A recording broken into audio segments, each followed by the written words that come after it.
In Greeley's article on neuroethics, the legal and social consequences of neurosciences are discussed.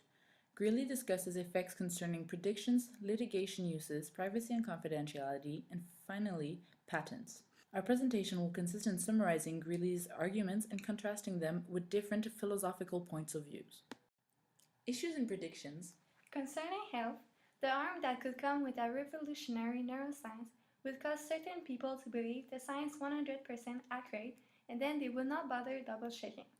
Greeley pushes to add a more neuroethic tone, explaining that it could cause psychological and sociological harm if not regulated appropriately. In criminal justice, neuroscience could help as supporting evidence to prove someone is guilty by evaluating their current and future dangerousness. It could also help in determining a person's lack of control, whether it be scientific or not. Neuroscience could also have supporting roles in the evolution and effectiveness of aptitude tests. In the business world, neuroscientific revolution could help companies and employers to do a better job or to hire a person. But this could also cause neuroscientific discrimination. Therefore, laws would have to be drafted accordingly so one knows where to draw the line. For example, should neuroscience be used as part of marketing strategies, or should those involved be informed of the use of neuroscience evaluations? Neuroscience, more specifically neuroimaging, could benefit parents, allowing them to have an accurate examination of the fetus, but it could also play a role in abortion choices. This being mentioned brings a dilemma of which, to what extent would parents have control over their present or future children's lives, according to the scientific nature.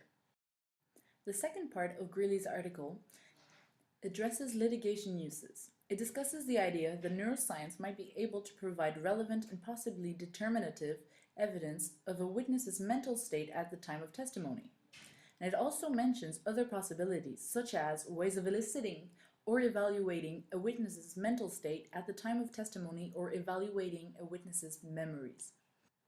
With this in mind, Greeley questions if technologies would pass the Dobre and Frye tests to be admissible as scientific evidence. If it is considered scientifically reliable, would there be other reasons to forbid or compel the admissibility of the results of such technologies when used voluntarily by a witness? This brings up the subject of biased views, how they may affect neurosciences or vice versa. Mostly mentioned is how neurosciences could allow for racial bias testing.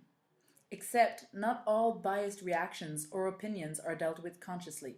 Hence, the differentiation of conscious and unconscious biasness is important in order to determine the honesty of a person.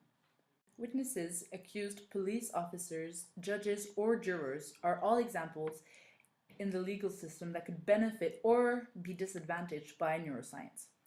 Memories are something that fascinates scientists as much as ordinary people. The thought that neuroscience could go to the point of recollecting, evaluating, or eliciting memory in the law and justice system could potentially have a great impact on the way problems are being dealt with. That said, it could also cross over certain boundaries, such as one's freedom of thought or freedom of mind.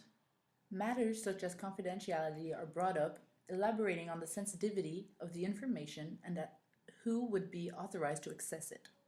Therefore, again bringing up ethical questions as to where the line should be set and in what situation may it be overlooked. Another question he discusses is to what extent will neuroscience become voluntary rather than obligatory.